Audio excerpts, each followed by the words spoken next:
to another video. My name is John and today marks 4 years since I started eating a 100% plant-based diet. That means no animal products, no meat, dairy, eggs, cheese, or anything coming from animal sources. I always make sure to go to the doctor and get my blood work done, and I've done that for the past 4 years, but I've never actually gone there and tested for things that don't show up in regular blood work. So I went ahead and asked for special tests and things like hormones, testosterone, estrogen, and loads of different B12 markers, inflammation markers. So I hope this video is really informative and it can give more of a picture of at least how I'm doing on a plant-based diet. So at the end of the video I'm going to leave a screenshot with everything so you can see absolutely everything, but I'm not going to go through them because that's going to take way too long and it's not going to be interesting. Also, I'd like to mention before starting this that I don't take any supplementation apart from B12, and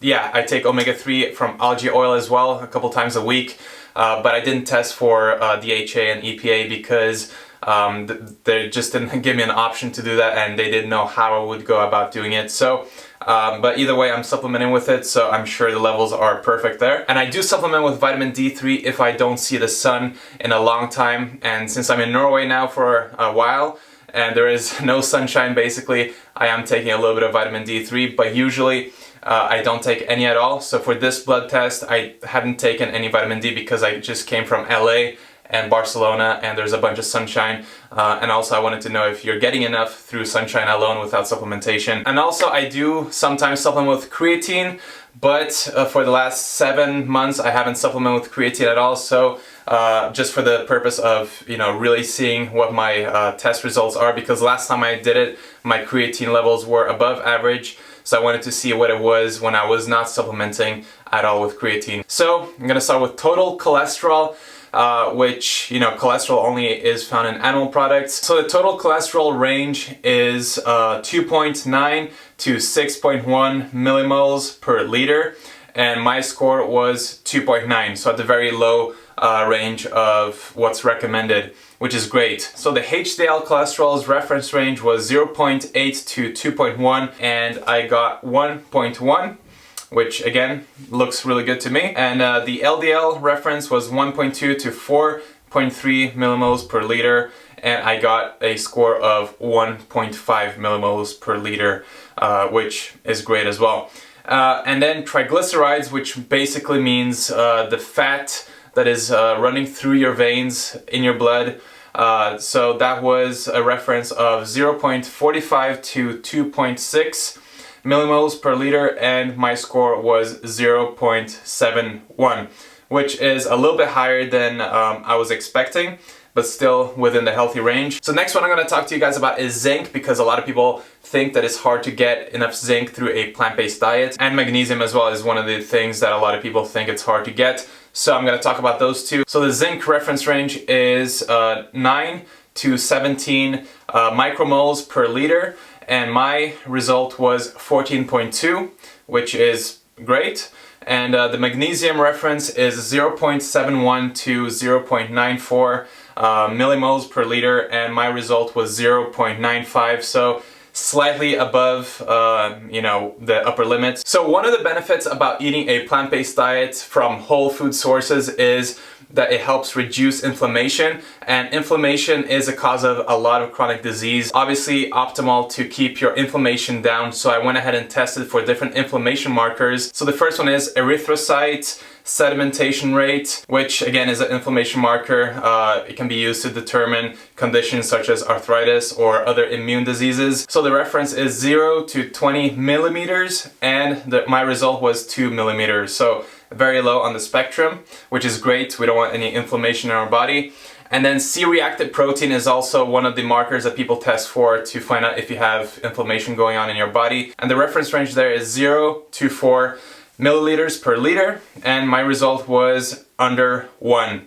So it was probably so low that they didn't even register it, so that's amazing. So calcium is obviously one of the big hot topics when it comes to a plant-based diet, because A lot of people think that you need dairy and you need to drink milk to get enough calcium. So I went ahead and did a different test for calcium that is supposed to give a better picture of whether or not you're getting enough calcium, which is the ionized calcium marker instead of just the total or free calcium. And the reference range for the ionized calcium is 1.18 to 1.32 millimoles per liter. And my result was 1.23, which seems really good to me. So this doesn't really give a full picture of how your bones are doing in terms of bone health. So the best way to do that is to do a DEXA scan and find out what your bone density is. And I did that last year and it was really high because of resistance training and obviously consuming enough calcium. Alright, so creatinine or creatine, the reference is 60 to 105 micromoles per liter, and the result was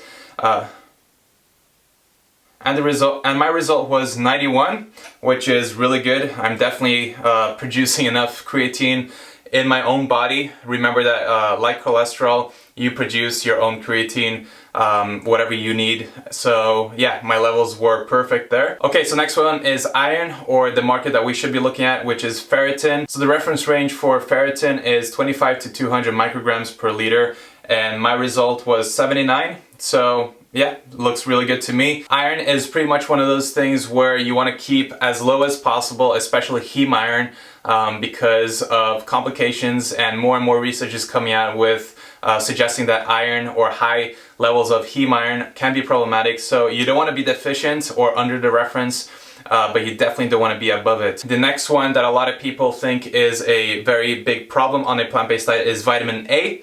Because vitamin A in the form of retinol can only be found in animal products, but you can find carotenoids in the plant kingdom, like beta carotene from sweet potato and carrots and so on. So your body converts that beta carotene into retinol, but this conversion can vary from person to person, with several 100%.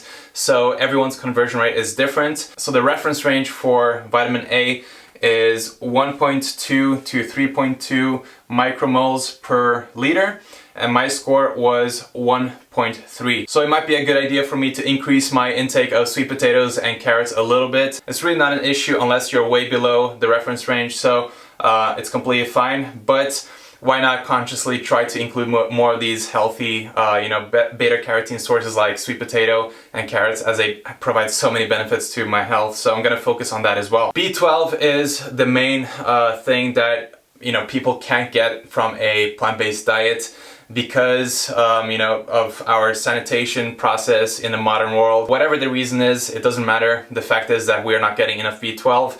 People who are eating meat are not even getting enough B12. So it's not really enough to just test your serum B12 or cobalamin, because that doesn't give a full picture of whether or not you are running low in B12. If your serum cobalamin is running low, it's already very alarming. There are different stages of B12 deficiency, and you want to catch it on one of the first stages rather than the last, which is low cobalamin. So I went ahead and tested for homocysteine, which is an inflammation marker as well. And if the levels are higher than normal, it also suggests that you're running low on B12. So firstly, my serum cobalamin, it was 513 picomoles per liter, and then my homocysteine, the reference was just under 15 micromoles per liter, and my score was 7. So my homocysteine is not elevated, which means I'm not having any issues with B12 absorption or anything like that. And like I said in the beginning, I do supplement with B12. Not too much, but I do it a couple times a week. How much you have to take, I think it also depends from person to person, depending on absorption rates and like a lot of other factors as well. So I just suggest doing regular blood work just to make sure that your B12 is in check by checking homocysteine or MMA. And this goes for anyone who is on any diet, whether you eat meat, dairy, eggs, or you're eating a fully plant-based diet. Let's go to vitamin D. So the reference range for vitamin D is 75 to 150 nanomoles per liter, and my score was 91, which is amazing considering I didn't supplement with vitamin D3 before this blood test. I was getting plenty of sunshine by going out for hikes and walks. So it's definitely sufficient with sunshine if you're exposed to the sun, but if you're not, maybe you should consider supplementing with vitamin D3, because a lot of us stay inside too much and live in places where there is no sunshine. Okay guys, this is the one that I've been wanting to test for a very, very long time, and I haven't been able to do it because, you know, just regular blood tests don't, you know, show testosterone and estrogen and that kind of stuff, and hormones in general.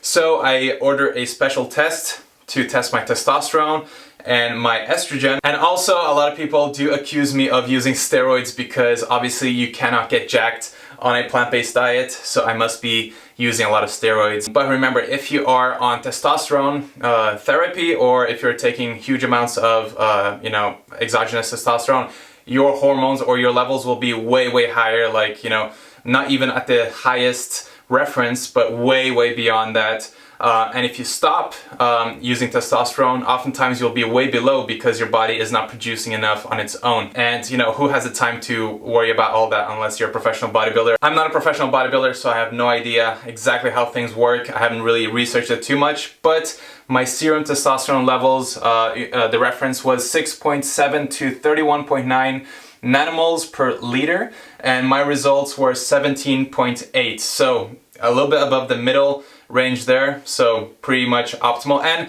you know, testosterone levels can vary greatly from day to day, you know, depending on how much sleep you're getting, and you know, loads of different factors as well. Stress levels, so maybe I could have gotten a little bit of a higher score if I slept more than 4 hours on that day, or maybe not, who knows. It doesn't really matter because it's still within the healthy range, normal range for males. And my estradiol or estrogen, the reference range was 37 to 147 picomoles per liter for males, and my result was 91.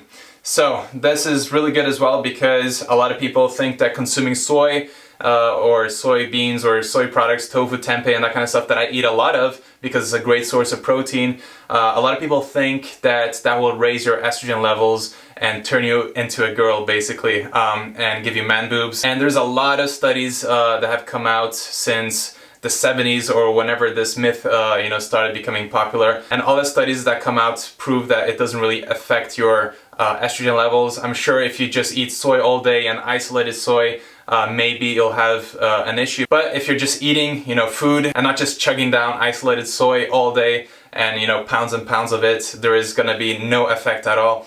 Just remember that phytoestrogens is completely different from animal estrogens, or the estrogens that animals and humans have in their body.